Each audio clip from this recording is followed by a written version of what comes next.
सोमवार को बिहार के मुख्यमंत्री नीतीश कुमार, उप मुख्यमंत्री तेजस्वी संग विपक्ष के दो बड़े चेहरे से मिले। पहली मुलाकात ममता बनर्जी से हुई, जो कि पश्चिम बंगाल के मुख्यमंत्री हैं, और दूसरी मुलाकात उत्तर प्रदेश के पूर्व मुख्यमंत्री अखिलेश यादव के साथ हुई। इस मुलाकात में क्या बात हुई ये तो बहुत खुलकर सामने नहीं आया, लेकिन एक बात जरूर सामने आया कि सभी विपक्षी एकता के हिमायती हैं और सभी चाहते हैं कि विपक्ष में एकता हो और भारतीय जनता पार्टी के कैंडिडेट के खिलाफ एक साझा उम्मीदवार हो।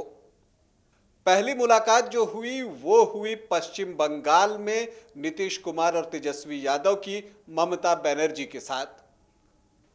देश के दो पूर्व रेल मंत्री जब मिले तो क्या हुआ? क्या दोनों जो विपक्षी एकता की रेलगाड़ी चलाना चाहते हैं, क्या उस रेलगाड़ी में मोदी विरोधी सभी दल बैठने को तैयार हैं? आज इसी विषय पर बातचीत करूंगा, लेकिन पहले बता दूं कि आप देख रहे हैं न्यूज बाइस्कोप और मैं हूं राकेश रंजन। नीतीश कुमार विपक्षी एकता के लिए लगातार प्रयासरत हैं और इसी कड़ी में सोमवार को उनकी मुलाकात पश्चिम बंगाल के मुख्यमंत्री ममता बनर्जी और उत्तर प्रदेश के पूर्व मुख्यमंत्री अखिलेश यादव से हुई।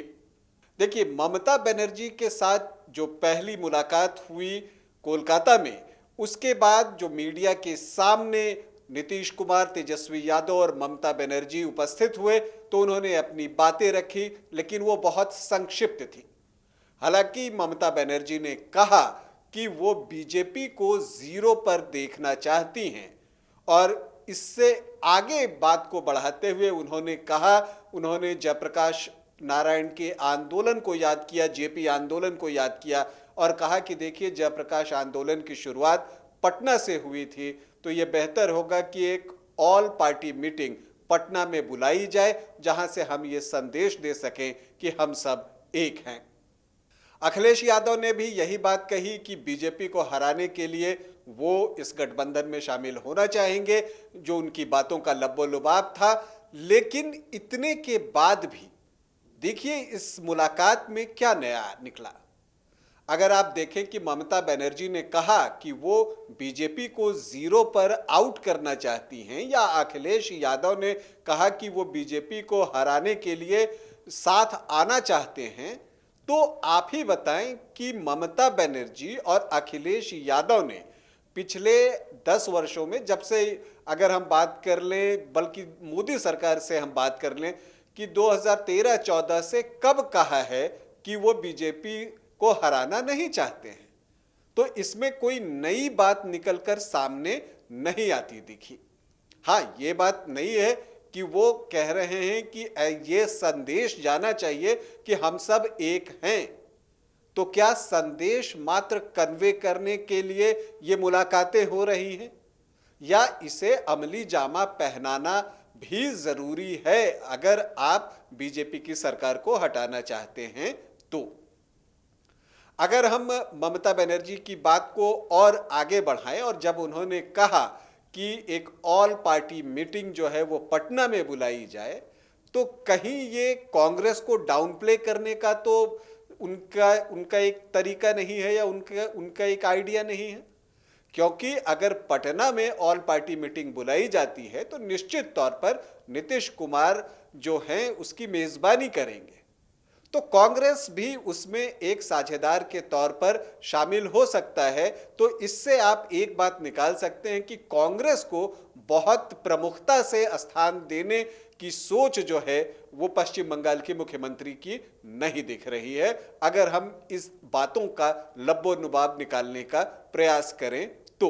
इसके अलावा अगर हम बंगाल पर ही टिके रहें, तो अगर हम देखें कि पश्चिम बंगाल में ममता बनर्जी बीजेपी से पिछले काफी समय से अकेले लड़ रही हैं और वो कहती हैं कि उनका जो प्रमुख प्रतिद्वंद्वी है वो भाजपा ही है। तो कांग्रेस क्या करेगी वहां पर?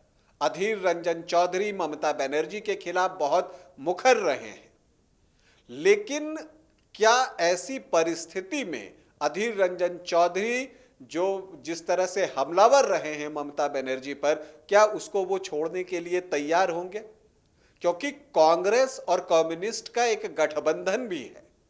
क्या उस गठबंधन को खुद ममता बनर्जी स्वीकार करेंगी? और स्वीकार करेंगी तो वो उन्हें कितनी सीटें दे सकती हैं? 42 सीटों में। और जितनी सीटें वो देंगी, क्या वो लेने को कांग्रेस और वाम गठबंधन तैयार होगा? ये देखना दिलचस्प होगा। पहुंचते हैं उत्तर प्रदेश, जो कि सबसे बड़ा राज्य है, 80 लोकसभा की सीटें हैं, और वहां पर नीतीश कुमार और तेजस्वी यादव की मुलाकात हुई अखिलेश यादव के साथ। और उसके बाद जो मीडिया के सामने सभी आए तो बहुत जोर देकर कहा कि बीजेपी को हराने के लिए वो साथ आना चाहते हैं। लेकिन वहां पर भी वही पेच है। क्या अखिलेश यादव कांग्रेस को उतना महत्व देना चाहेंगे? क्योंकि अगर आप कांग्रेस का वोट प्रतिशत देखने जाएं जो हालिया विधानसभा चुनाव हुआ है, तो वो बहुत कम है। और मैं आपको बताऊं कि सिर्फ 2.33% वोट कांग्रेस को मिला है पूरे राज्य में। तो इन्हें मिलाकर समाजवादी पार्टी को क्या मिलेगा, ये समाजवादी पार्टी भी सोचेगी। तो अगर वो इक्का दुक्का सीट, जैसा कि रायबरेली और अमेठी दो ऐसी सीट है जो अक्सर सपा छोड़ देती है गांधी परिवार के नाम पर, तो इसके अलावा क्या कोई और सीट देने को तैयार होगी सपा? ये देखना दिलचस्प होगा। लेकिन दिलचस्प तो ये है कि नीतीश कुमार ने अखिलेश यादव से तो मुलाकात की, लेकिन मायावती से मुलाकात नहीं की। तो क्या उत्तर प्रदेश में कोई गठबंधन बगैर मायावती के बन सकता है? मैं विपक्ष के गठबंधन की बात कर रहा हूं। क्या सपा और बसपा अलग अलग लड़ते हैं तो क्या वो योगी आदित्यनाथ जो वहां पर हैं और प्रधानमंत्री नरेंद्र मोदी, ये जो दो बड़े नाम हैं, उनके खिलाफ ये सफल हो सकेंगे? इसमें संदेह दिखता है। क्योंकि अभी भी बसपा का वोट प्रतिशत उत्तर प्रदेश में है, भले ही वो कम हुआ है, लेकिन अगर आप हालिया विधानसभा चुनाव को अगर आप एक आईना माने तो उसमें अगर आप देखें तो वहां पर आप देखेंगे कि बसपा को, बहुजन समाज पार्टी को जो है ऑलमोस्ट 13% वोट मिले हैं। तो क्या 13% वोट को अलग करके मोदी के खिलाफ कोई गठबंधन विपक्ष का बनाया जा सकता है उत्तर प्रदेश में? और क्या वो सफल हो सकता है?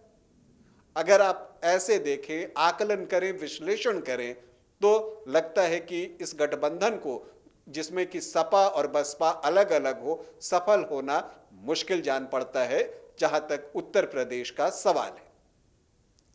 तो सवाल यही है कि ये जो मुलाकातें हो रही हैं, क्या वो सिर्फ मैसेज देने भर तक के लिए सीमित है या इसे जमीन पर उतारा जा सकेगा? क्योंकि देखिए, जो नीतीश कुमार चाहते हैं वो ये चाहते हैं कि जो बिहार मॉडल है वो पूरे देश में लागू हो। और यहां पर बिहार मॉडल का मतलब ये हुआ कि भारतीय जनता पार्टी के एक कैंडिडेट के खिलाफ विपक्ष का एक ही कैंडिडेट हो। लेकिन अगर इस तरह से गठबंधन नहीं बन पाया, जैसे सपा बसपा एक नहीं हो सके, तो क्या यह संभव है? बिल्कुल नहीं है। तो आप मैसेज तो दे रहे हैं कि आप इकट्ठा होना चाहते हैं, लेकिन इसे अमली जामा पहनाना इतना आसान भी नहीं है। वक्त खिसकता जा रहा है, तेजी से 2024 की तरफ बढ़ता जा रहा है। वक्त कम है और विपक्षी एकता बनाना ज्यादा टफ काम आप कह सकते हैं, वो दिखता है। लेकिन ये राजनीति है जहां पर कभी भी कुछ भी हो सकता है, तो हम उसकी प्रतीक्षा करेंगे। लेकिन कम से कम एक बात तो जरूर हुई है कि नीतीश कुमार और तेजस्वी यादव ने जो ये मुलाकातें की हैं ममता बनर्जी और अखिलेश यादव के साथ, वो आप कह सकते हैं कि एक पहल के तौर पर तो आप देख ही सकते हैं कि विपक्षी एकता के प्रति ये गंभीर तो अवश्य दिख रहे हैं। जो कुछ भी आगे होगा वो बताने हम आपके पास आते रहेंगे। अभी के लिए इतना ही, इजाजत दें, नमस्कार।